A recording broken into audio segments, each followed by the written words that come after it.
Nietzsche, on the descriptive side, is just saying that nihilism is what is going to be the history of Europe for the next 200 years.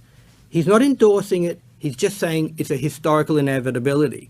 Now, there are a whole series of Nietzsche interpreters, namely the postmodernists, who think, in some sense, Nietzsche is endorsing it.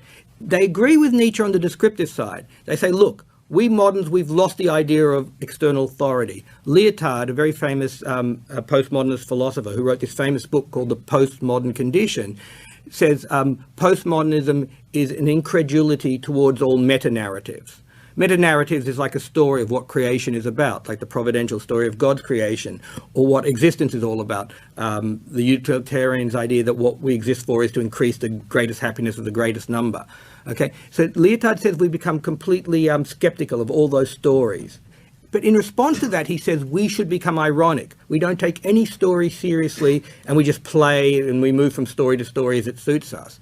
Now, in fact, that is a deep form of nihilism, no ultimate values.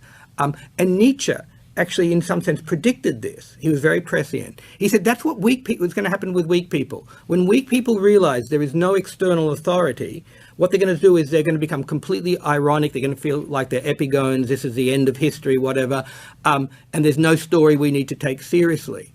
And Nietzsche did not endorse that. That is the difference between him and the postmoderns. The postmoderns seem kind of happy that there's no ultimate authority, and they say we shouldn't give any authority to anything. Whereas Nietzsche says, look, those people who are strong enough, those people will be able to create their own values.